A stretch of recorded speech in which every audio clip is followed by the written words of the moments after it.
Thank you so much. I want to cry. Thank you, Peter, for being here. It's thrilling to be right next to you, instead of knowing that you're somewhere in the mystic universe. We've in it. Green. Let's go with more green, please. More green every day. Thank you. We've inadvertently come dressed as night and day.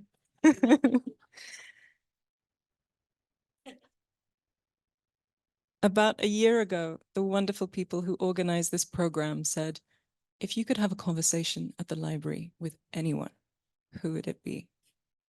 There are many interesting people out there, but I thought, of course, it has to be Peter Sellars, who is really one of the great visionary spirits of our time, and I think also one of the great translators of our time in the broadest and spookiest sense, in the new life that you give to works, great works of theater and opera, in allowing us to hear new work for the first time, and in the channel that you've created between the past, sometimes the deep past, and our contemporary life, and futures that we struggle to imagine yet.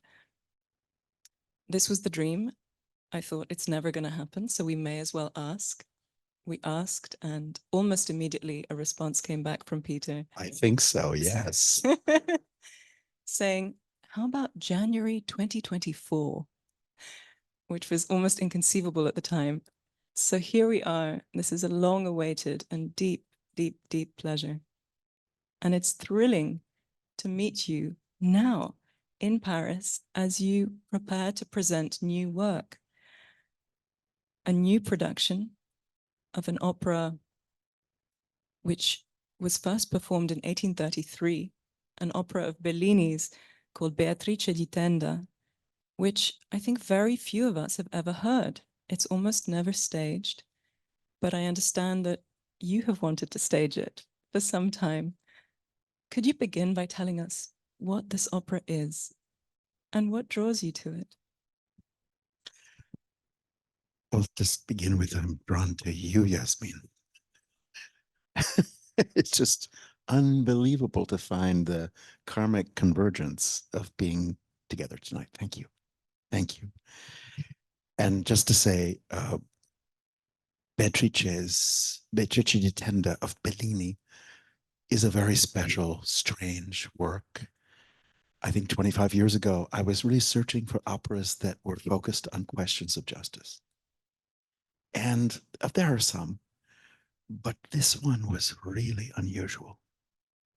And we all love Beethoven's Fidelio because it's very inspiring. And, you know, the call comes from above, free the prisoners, and the prisoners are freed. And they step out and see the sun. And the sun hits their faces for the first time. And Beethoven writes the most incredible music for that. Bellini's opera comes maybe a decade later. 1831, the Austrian army completely overwhelms all the Italian states, exterminating every independence movement. And Italy is occupied territory for the next 30 years. We know from Verdi's operas later, a decade later, that every Verdi opera was about the resistance to the occupying forces. Every Verdi opera has a political assassination and has these incredible music to rally the audience, the country, against the fascists. Bellini was a star, global star at the age of 29 when he did Norma. And then he said, okay, now I've got to really go for it. He heard the music of Beethoven, I think for the first time, and said, is that possible? And then he said, okay, he is going to write his Fidelio. But his Fidelio in 1832, in the second act, there is a moment where the dictator says, While his wife is being tortured, he hears her being tortured in the next room. And Bellini writes the sound of a clarinet in pain. You don't hear the human voice, you just hear this cry in the next room. And the dictator says, I'm no longer human. I can never look another human being in the eye again. I'm hated in earth and I'm hated in heaven. I'm so wrong. I have got to stop this. And he picks up the phone. And at that moment, movements of young people who have heard of the verdict of the court start attacking the palace. And he says, oh my God, why am I so weak? Continue the torture and kill everyone. And the Fidelio moment does not occur. And the whole opera goes in the opposite direction.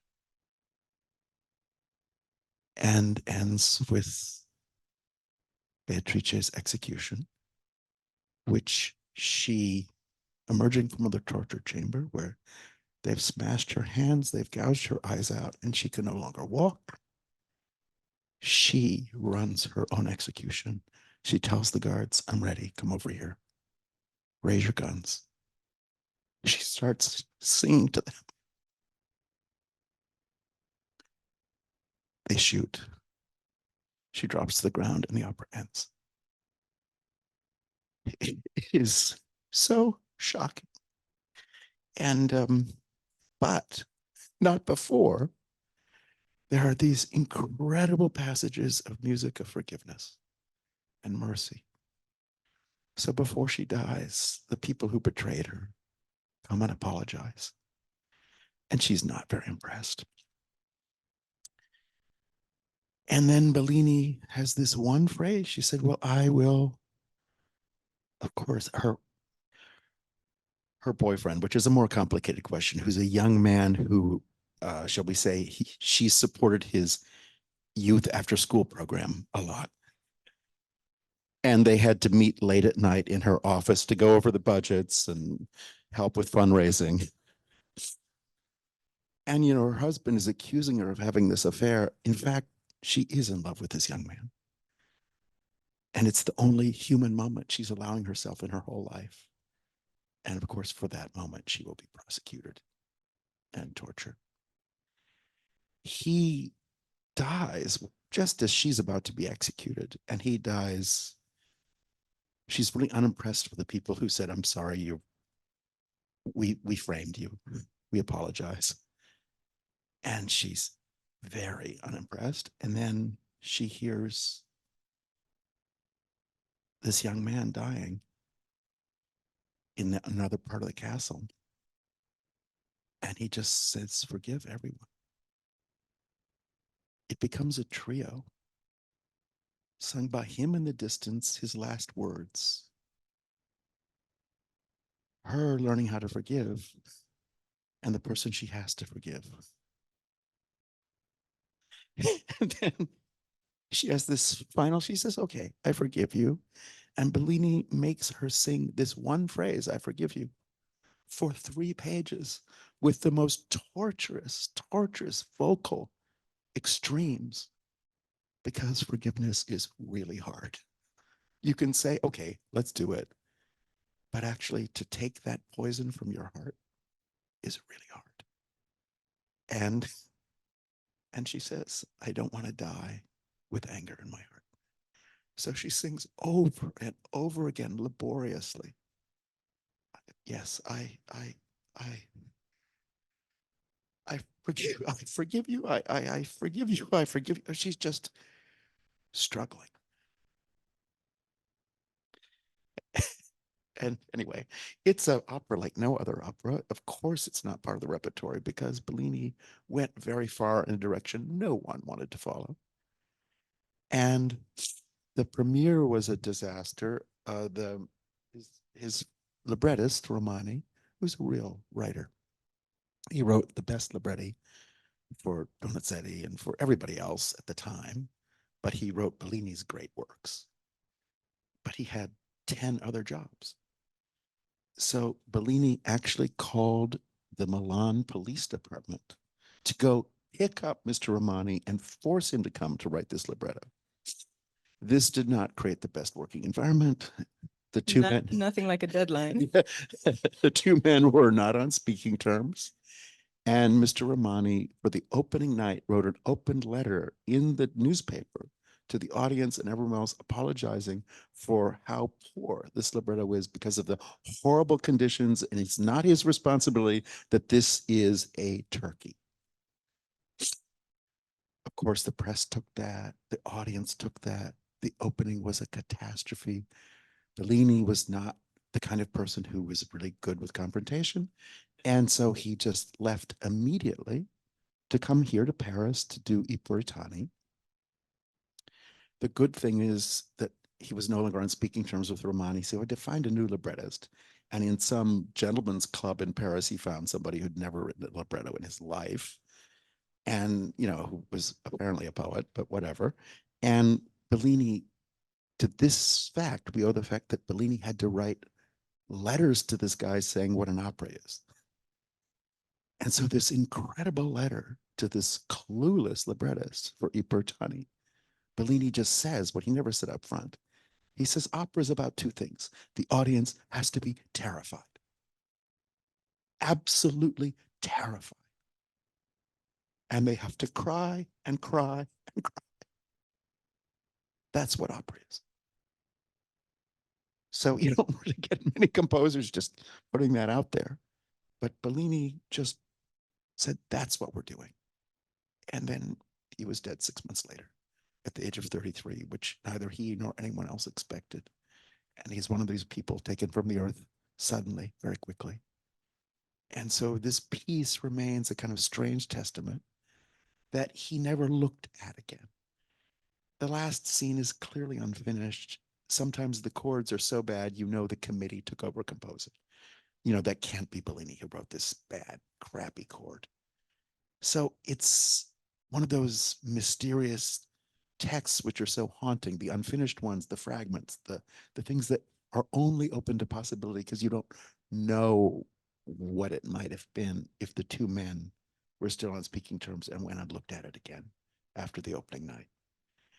And so the piece just lies outside the repertoire in every way. The other thing I would just say, there's so many reasons why it doesn't fit as an Italian opera. No relationship works. Everybody's in love with the wrong person and loses it. Everybody's trying to be careful not to offend each other because all the relationships are wrong. And then everybody says the wrong thing to everybody at the wrong moment.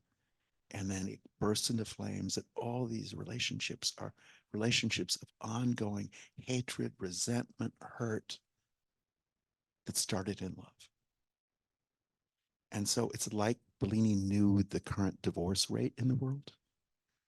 That in fact, our world isn't working because, hello, the most basic relationships are no longer functioning and people are growing up without parents. And Bellini got all that. And the opening of the opera is all of these obstacles for the most basic human relationships. Again, how can that be an Italian opera? There is no love music. There's just these unbelievably intense duets. The opera is totally in duets where somebody says, do you know how much I've been hurt and how many years I've been hurt and how long you haven't noticed? To a man. And the man says, do you have any idea of the violence that I see in your eyes every morning when you withdraw love and show me that you don't approve of me?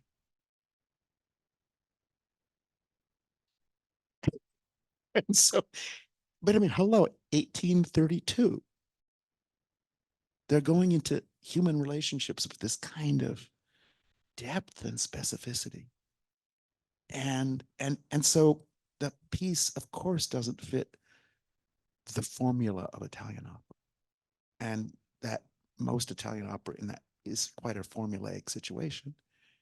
And so, of course, you can't prepare it in a day or 2 days or whatever and just show up and throw it on stage. It's incredibly detailed. We're going to do some good things, but it's a piece that needs a generation of people to give it some love. and needs a generation of people who know it as well as they know Norma to really go into what it is. I will say one more thing, which is we have the most beautiful cast imaginable.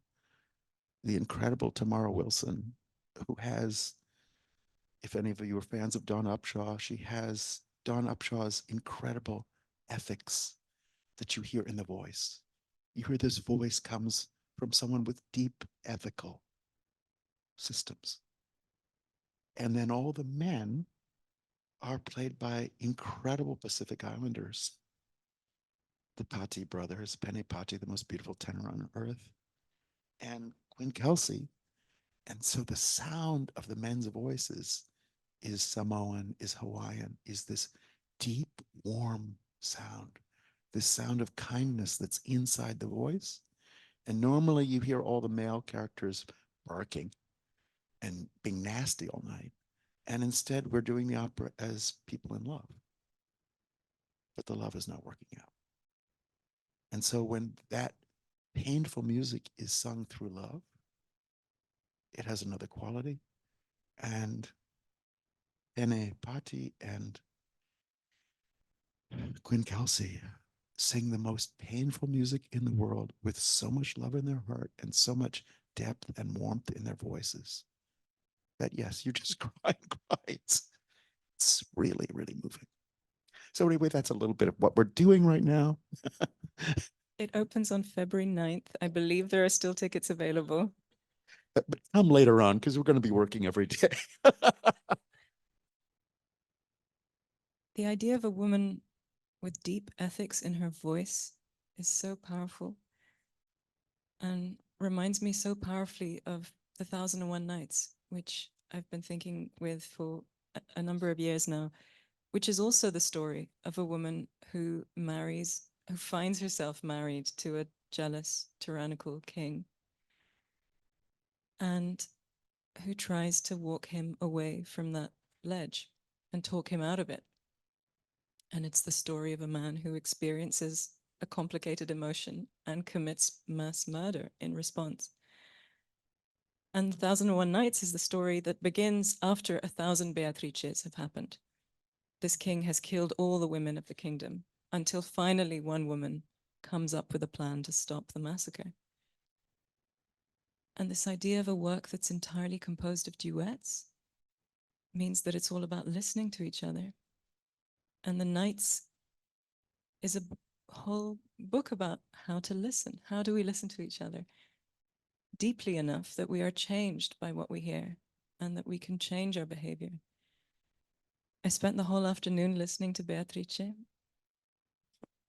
And as you say, it's about the hardest things. But what I heard was this incredible delicacy and frailty in the voices.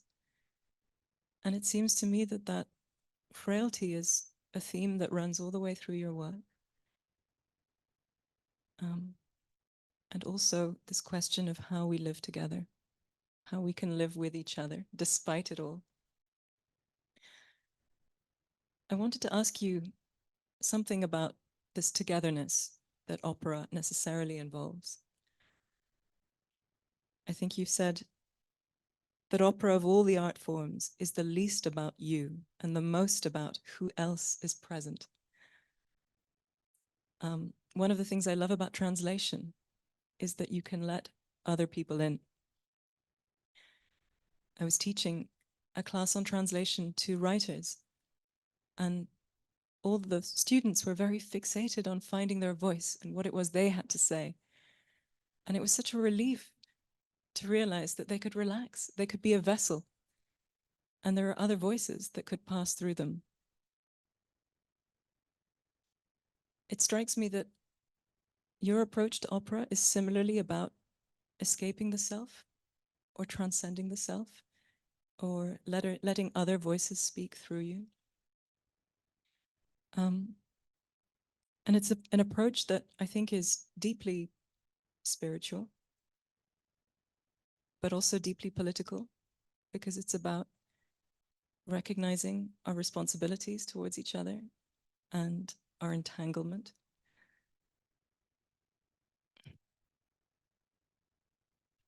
And may I just say, the beauty and power of the 1001 Nights is, how do you change the narrative?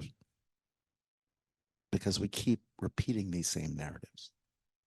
That's the nightmare. The absence of imagination is so shocking right now. You know, the idea that we're going to solve one more thing by war, are you kidding? And everything that we know does not work is what is being funded everywhere. And everything that we know works has the funding withdrawn. And just what does it mean to stop repeating a narrative and to actually say, excuse me, there are a whole bunch of other stories that not only need to be told, they need to be lived.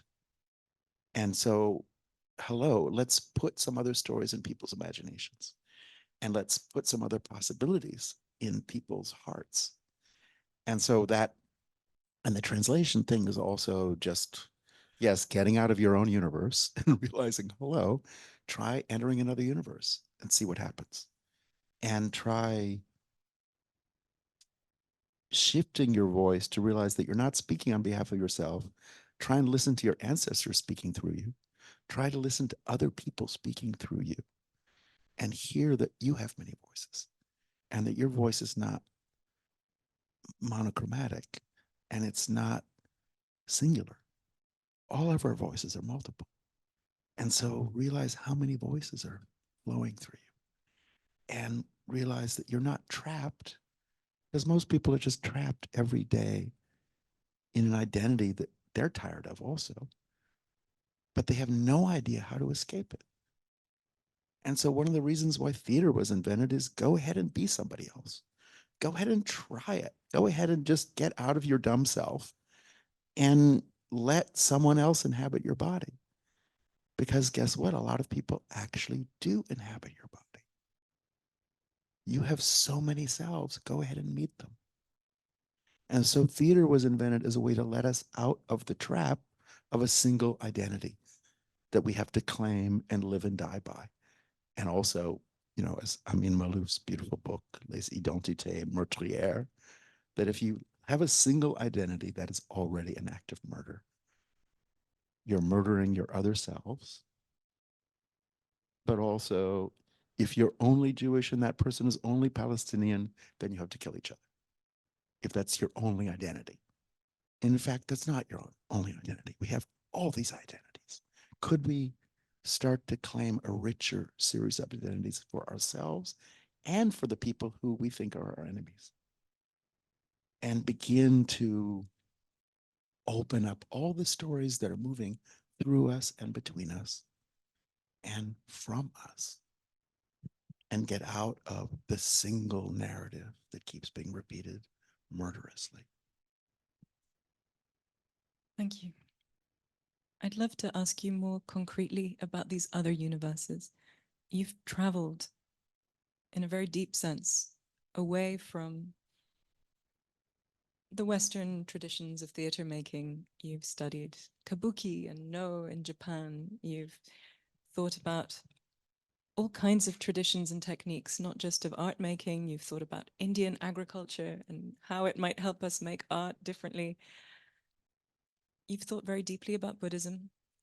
I would love to know what those other traditions have changed, not just in the kind of material that you select to work with, but in your approach, in how you work. Wow.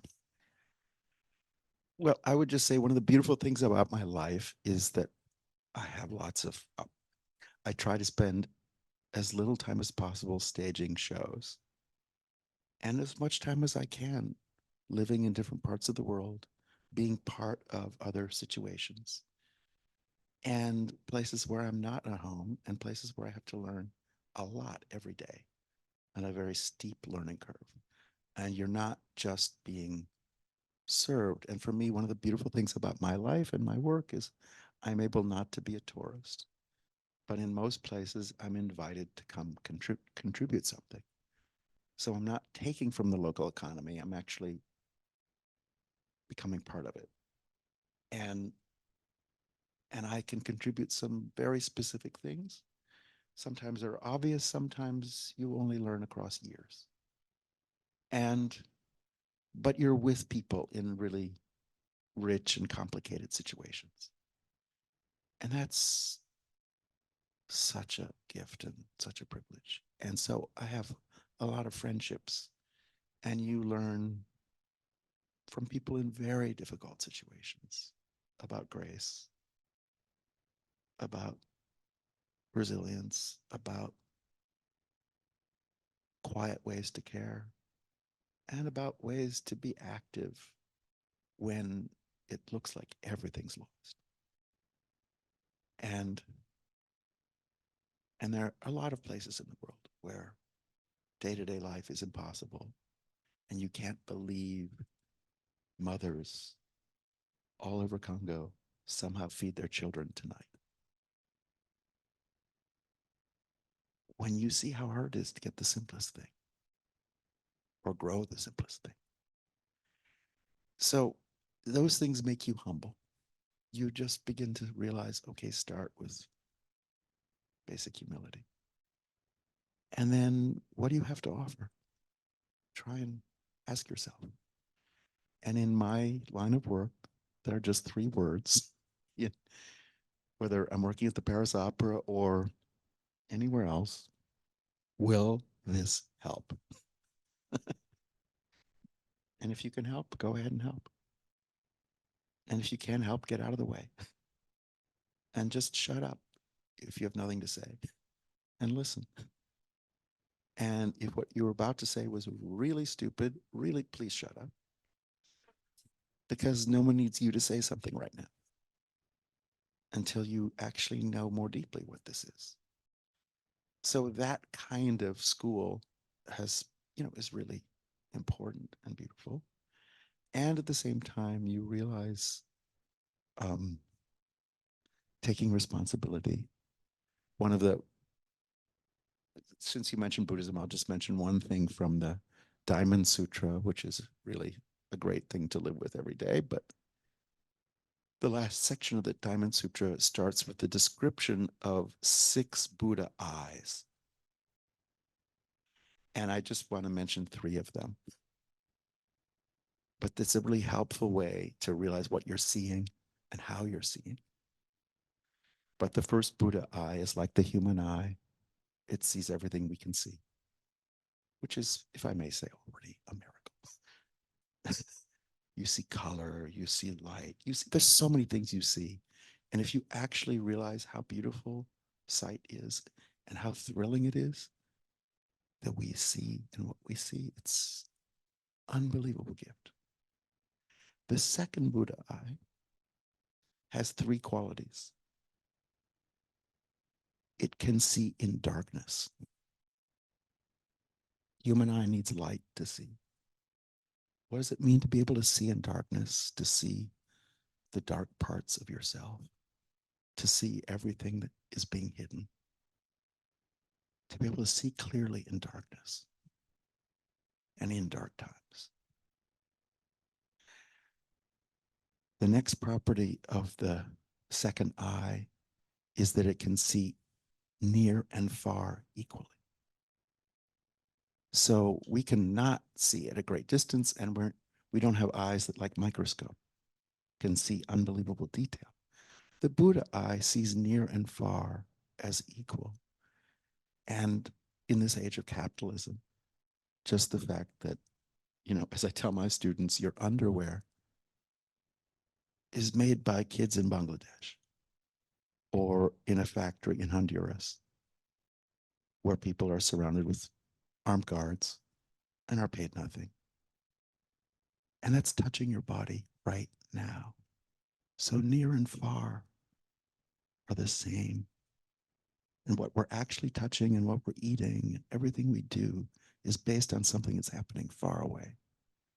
But in fact, it is morally linked to every action we take.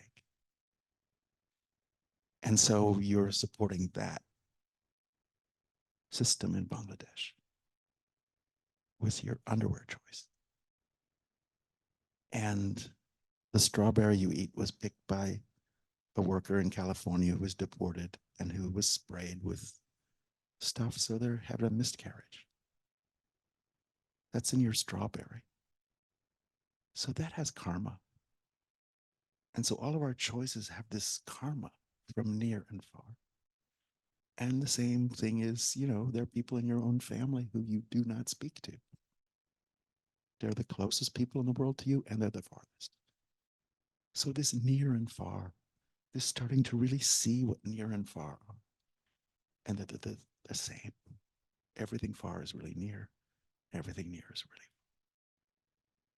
And then the third principle of I number 2 is being able to see through to the other side of obstacles. Because obstacles are some of the most important things in our life. And we're always busy trying to go around them rather than go through them. And the point is to go through them. And the point is, when faced with an obstacle, can you see to the other side? I'll just say I number 3, and then we'll stop. We won't get to the last ones, but just I number 3 is just also to see the 3 times as simultaneous, is to see something and realize that whatever you're looking at began in the past and will continue into the future. So to look at the present, you have to be seeing the past all the time in the present, and you realize that the past didn't finish. And you're still looking at the past, unwinding, unwinding, unwinding. And whatever you're looking at, as you look at it, becomes the future. So to have this idea that every action is for your grandchildren, their grandchildren, their grandchildren. So you have to see with the fact that you're making the future every minute. And not just see it as now, but see the choices you're making are for your grandchildren's grandchildren. 7 generations. And also come from something that nobody ever handled properly 7 generations ago that is still burning. So anyway, those are the types of things of just a way of looking, a way of understanding what's around you and where you are within it and in relation. That is really helpful from certain traditions. And okay, I can't resist one more thing since you do. No, Yasmine, I'm with you. And so you're bringing these worlds of the 1001 Nights. So I just have to say, in relation to this 1001 Nights is the beautiful Hindu tradition. Since we're talking about looking, of everybody, every culture in the world understands the evil eye, which I think we can pretty much say is television, which is, what does it mean to look at somebody and decide you're superior to them? Hello. Hello. First act of violence is just in the look. Contrasted to, in Hindu aesthetics from the 7th century, the look of love, where you come home after a horrible day, everything is wrong, you wish you weren't alive, you open the door and the person you love looks at you like a human being and can see the you that's buried inside your anger and your despair, and allows you to be human again. And so that's the look of love. So this thing of looking is so important. So that's our role, is to create ways in which the look becomes powerful, beautiful, liberating. And where the way we see people, the way we see each other, the way we reach beyond our blindness into actual sight and then insight. That's the beauty of theater, is we're all looking and we're all experiencing the consequences of what we can see and what we can't see.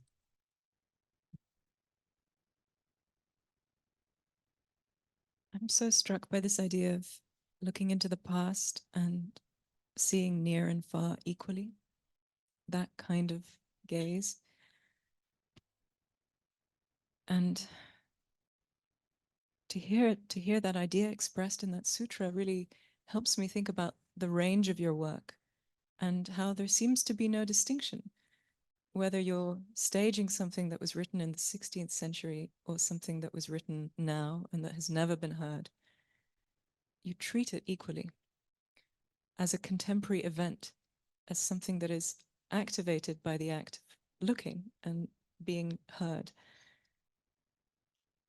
I want to ask you a somewhat technical question that I'm wrestling with personally at the moment. I'm translating a text that was written 1,000 years ago in Arabic, in Andalusia, in the middle of a civil war, and it's all about love. And it's this young man who has lost his whole society, it's crumbling around him, and he's decided he's going to write a book about young people of his society having crushes, even as those young people are being killed around him. What's the name of this book? It's called The Dove's Necklace. I think I'm going to call it A Dove in Chains. It's about the nature of love. But what I want to ask you is, Who's the author? he's called Ibn Hazm, and he grew up in Cordoba when Cordoba was the most exciting It's city. the most on earth. exciting city on earth. Yes. The best place to be. Best place. And when he's 15, it all falls apart. There's a civil war. His father's imprisoned. He has to go into exile.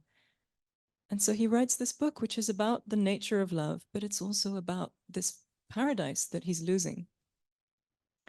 And later in life, he goes on to become a fundamentalist and completely renounces this youthful work, which is full of his own poetry, and clings to certainties. What I'm finding is that this book is full of material that speaks to us directly. It's full of his own love poems that touch the heart immediately. It's full of things we've all experienced, but it's also full of things that are remote. It's steeped in Aristotle. It's involved in a philosophical tradition that is no longer common currency. It's full of conventions that are not our conventions. And I'm struggling with, what do we do with that material? The material that no longer speaks to us, but that is part of this work. And it's something that I'm sure that you must have come up against in staging works that are 200, 300 years old. There is so much that we can connect with now, and your genius has been to draw out what in these works is still meaningful to us. But I'm wondering what happens when something in the work resists being connected to our world and can't be understood and is obscure to us and is still mysterious. Do we lay it aside and focus on what we do understand? How do we absorb it? Wow.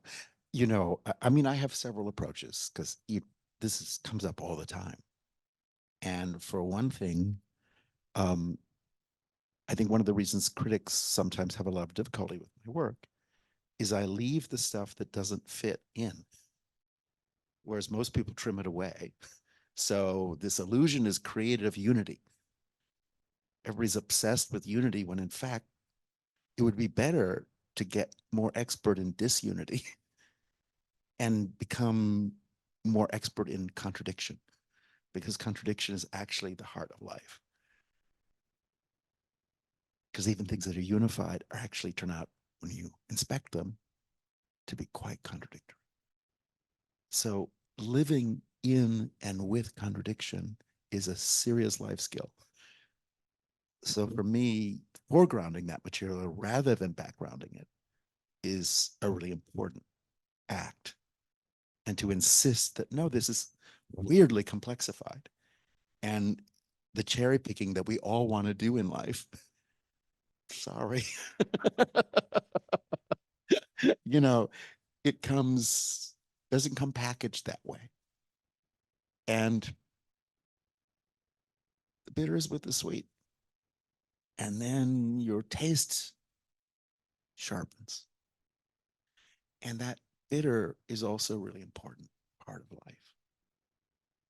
Because just sweet lets everybody off the hook and means nobody is challenged. And every day, every day on earth, it turns out to be a challenge. Hello, everyone. So there's that. The other side is stuff like Wagner, where my attitude is our children should not eat this. You know, just check the yogurt package, look at the date, This is out of date and should not be served to your children. That's enough. This should not continue. This is not a part of world culture that anybody needs to see ever again. And it should just be buried alive, although it did die a long time ago. So there's a bunch of stuff that is toxic and should just be eliminated. And just like a cheese that's spoiled, shave that stuff off. And if you can still eat this part of the cheese, fine. Otherwise, get some new cheese. So for me, those are the kind of two poles of it, that there's just some stuff that should die with the author. And there's other stuff that should live on. And in my world, Shakespeare couldn't begin to imagine the way we read Hamlet. And we see things in Shakespeare never saw, of course. And so the next chapter in that question is all the things we see in this work that the original audience never saw and never could imagine. And so we can read it in a way it couldn't be read when it was new. And so for me, for example, why it drives me crazy to see Mozart, with 18th century costumes and stuff, is just because Mozart spent his whole life trying to escape the 18th century. And now that he's been free for a couple hundred years, how can you put him back in jail?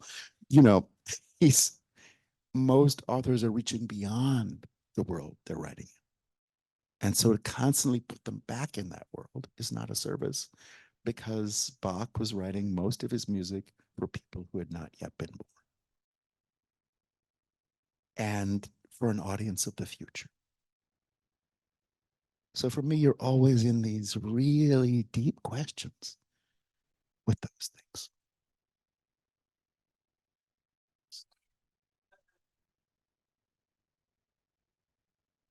How are we doing? Can we keep going? Please go a little. One more God. question. Oh, well, give me a moment to recover from racism is yogurt, and we can bury it alive.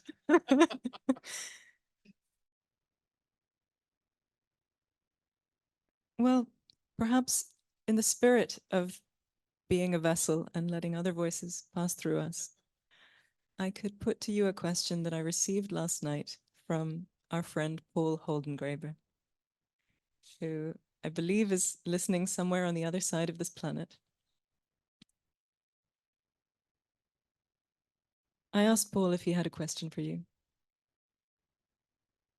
And he came back with, Peter, what does épater les bourgeois mean today? Does it still have value for you?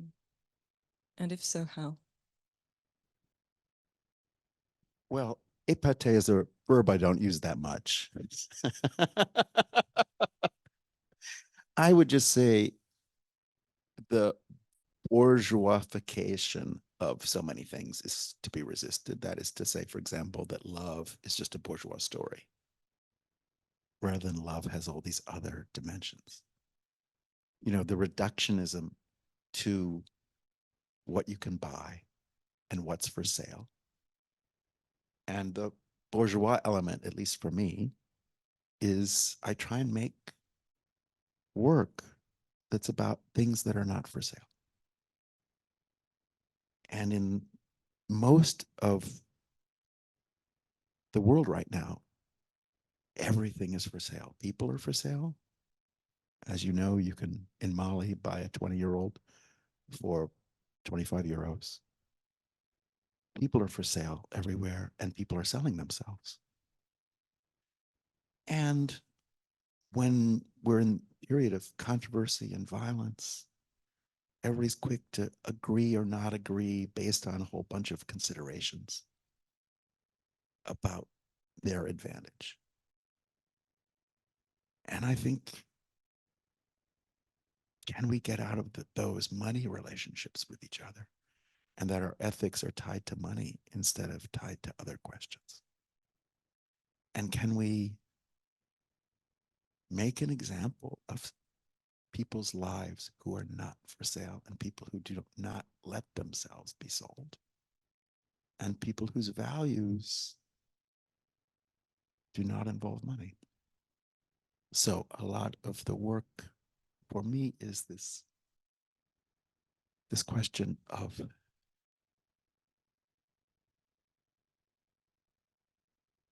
as Ibn Arabi would say, the invisible world. Because the things that you can't buy are the things you can't see.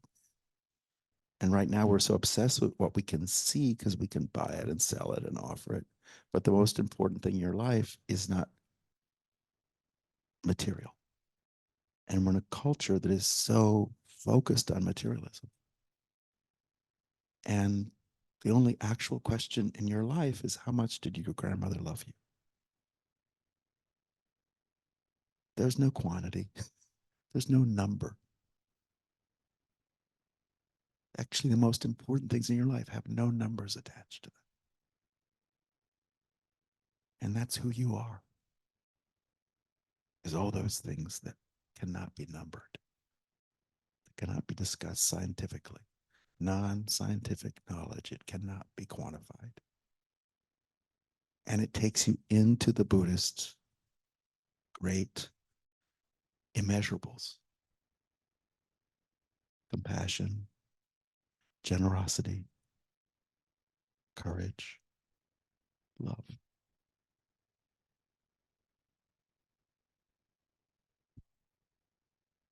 It's such a gift to be with you, Peter. Thank you. Thank you.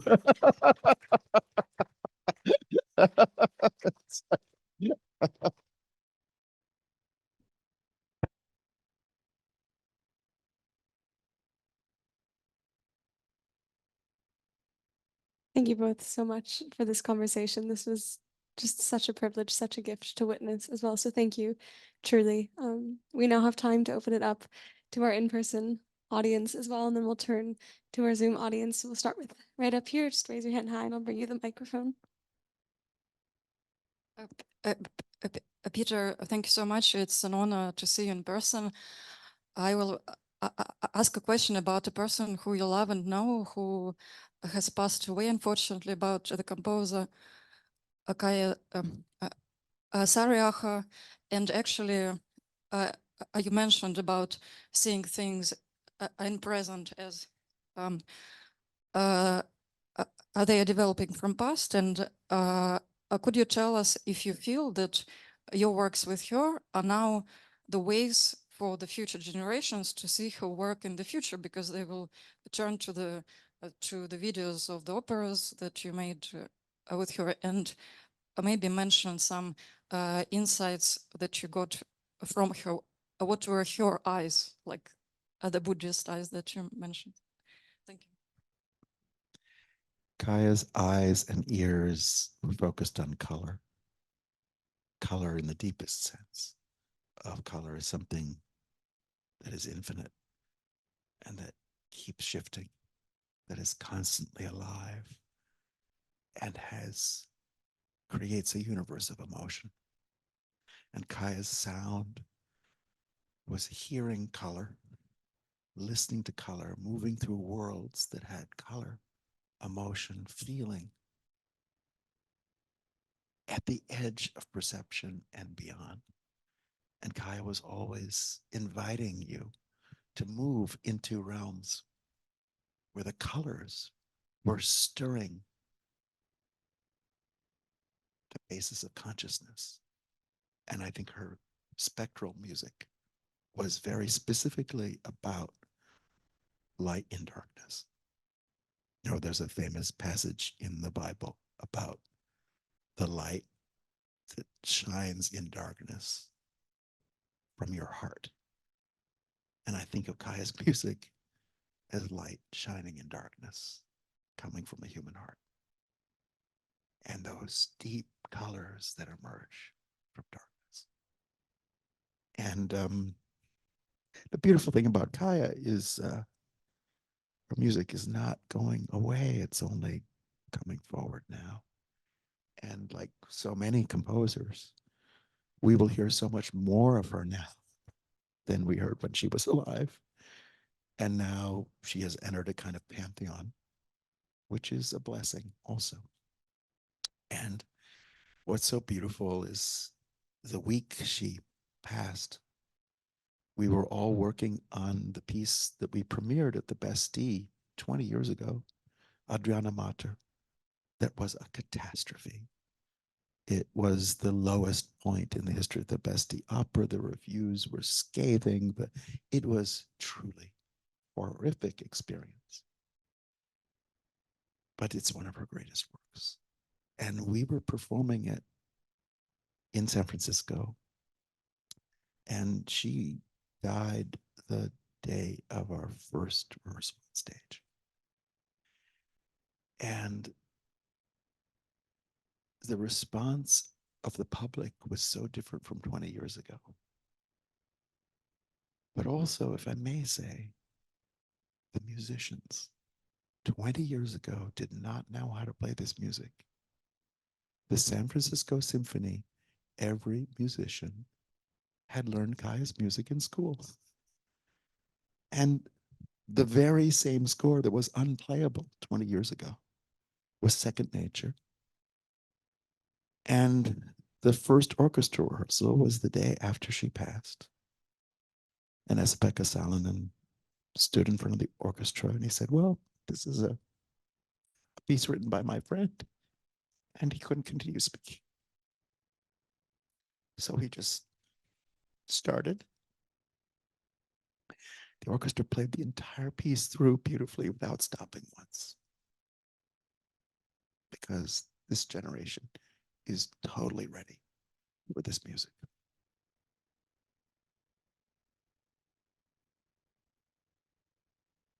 Other questions in the room?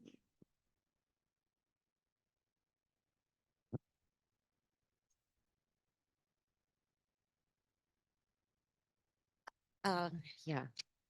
I heard you say something quite interesting in conversation with John Adams and Matthew Schilbach in the fall of 2017 when you were working on Girls of the Golden West. You said Aristotle had this great line that poetry is more interesting than history because history is about what happened and poetry is about what might happen. So seeing the two of you here together, I just had a little question for Yasmine, which is, have you ever thought of writing a libretto? And if you could, would it be of the Arabic text of love poetry that you're translating now, of the 1001 Nights, or whatever? Thank you so much. What a great idea. I happen to know there are musicians in the audience. I'm looking at you. You have my number.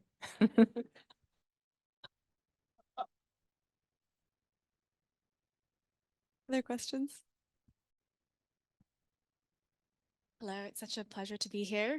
I'm an actress. Fantastic. Congratulations. Beautiful. Thank you so much, darling. Thanks for owning that. And during COVID, I decided I wanted to learn French because pourquoi pas? And so I went back to UCLA and finished my degree as a 35-year-old. And now I'm living in France. Who would have known? But I thought it was really interesting what you were saying about giving life to these older pieces and kind of comparing it to yogurt that's expired. And she was kind of mentioning, racism and bearing that forever. I love Shakespeare. And I found sometimes trying to get back to the most original source, like the first folio, sometimes illuminates things. I was super curious how you decide what to keep and what that process is like, because sometimes I find that if from our modern perspective, aren't we imposing maybe some of our own morality or what's ugly to us now? And is there some value in sharing what the previous generations have said or done, especially artistically, that we might feel is negative or has some sort of lasting impact to us in our own convenience, or if, like you were saying, for the sake of the audience now, you can bury certain things. I was curious how you decide what's bacteria-ridden yogurt and what's not. That is a loaded question, but I will just tell you, for one thing, Shakespeare has a very sad performance history because it's usually put together to flatter the audience's sense of superiority that I know what Shakespeare is. And so for me, most Shakespeare evenings are very unpleasant because it's a love-in of the audience with their own cultured selves. And they're flattering themselves all night long. I understand that. And the actors are saying it in such a way that the audience is flattered. So for me, when I'm working on Shakespeare, I will mark every passage that I don't understand. You know, where Shakespeare can write a perfectly clear English sentence, and then he writes something so obscure using impossible words, and you just go, what is that? And so I mark all the things that would not be understandable now and that I myself don't understand. And then I make a production of those passages. Because to me, the truth that we're resisting is probably the real truth, and something that needs to be expressed in a more complicated form is probably something we need to actually face. And Shakespeare is very good at making it simple and very good at making it not simple. And I live by this beautiful Einstein quote, everything should be stated as simply as possible and no simpler. And so for me, Shakespeare also is when you need to find the words for something that we don't have words for. Shakespeare has the words. So in the uprising in Los Angeles, when people in South Central Los Angeles set fire to the city, they were drawing an economic map of Los Angeles in flames. And it was about the economics of economics of racism, because racism is an economic function. It's just, how do you get other people to work for nothing and accept that? How do you devalue an entire population and get them to work as slaves? That's the only issue. Racism is nothing else but how not to pay people. So Shakespeare figured that out, and that's why he called his play about racism The Merchant of Venice, because it's economics. So nobody knew. I mean, living in Los Angeles and your city's on fire, all kinds of rhetoric and verbiage was spilled all over the place, particularly in the media, with these ignorant people in helicopters. Oh, Pete, that's another fire down there. I think I see another fire burning down there, Bob. Yeah, I think that's a fire. You know, nobody had met the kids and gang members who were setting those fires, who had studied Israeli-Palestinian peace accords from the 60s and 70s, and were really sharp about the critique they were making of the economics of Los Angeles. That was never reported. Anyway, just to say, I did The Merchant of Venice with the Jews as African Americans, Portia and her friends as wealthy Asians living in Bel Air, and all the Latinos being the Venetians living in Venice, California. And of course, the white person is the judge, as always. And just the first 2 weeks of rehearsal, we're going around, the entire cast with people of color who had never played Shakespeare in their lives, because they were always cast as pimps and whores and cops. And so it was a challenge for them to speak Shakespeare. And what we did the first week was go around the room with every single line in the play. All 17 people, I asked them to say, what life experience does that line remind you of? And you begin to realize that you think you know what this play means, but other people hear that line in so many other ways. And I'm just telling this story because we're in a beautiful library. But what we did that first week was create a library of human experience around every line in the play. So all 17 people knew that 16 other people heard that line differently from what they thought they were saying. And then the second week of rehearsal was taking Aristotle, the Bible, Buddhist texts, Taoist texts, the Quran, and economic texts, How Capitalism Underdeveloped Black America, and putting them next to Shakespeare. And in every case, seeing what the sources were that Shakespeare was writing from, which were quite intense. And in the case of The Merchant of Venice, and I won't go on, but just to say, for example, the opening line of the play is very famous, spoken by the merchant. In sooth, I know not why I am so sad. Which, of course, Shakespeare is using a citation from the Bible, where this guy comes up to Jesus and says, "Good sir, what may I do that I may have eternal life?" And Jesus says, first of all, call nobody good.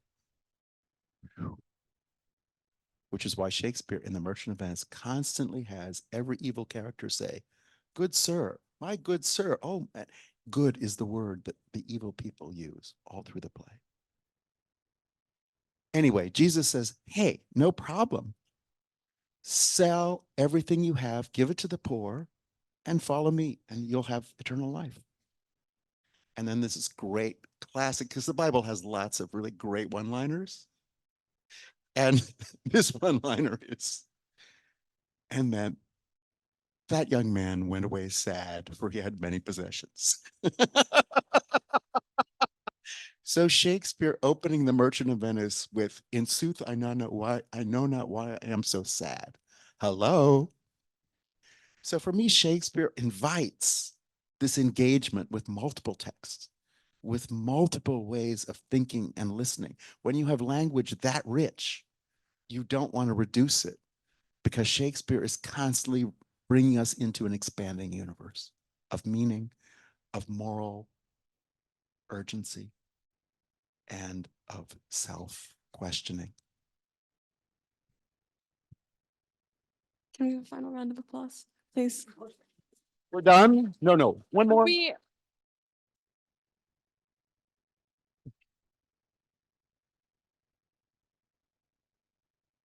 To my dismay, we are done. I wish What? we were not done. I don't I wish accept I that. could hold all these people hostage, lock the doors, and just force you both to speak for hours. But unfortunately, I would get in a lot of trouble with the city police, I imagine. So I will set these people free instead. Yasmine, thank you so much. May we please applaud Yasmine?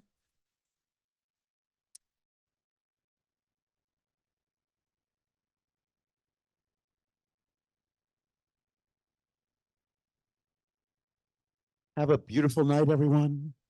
Thank you so much. Thank you so much, American Library in Paris. Thank you, thank you, thank you, thank you, thank you.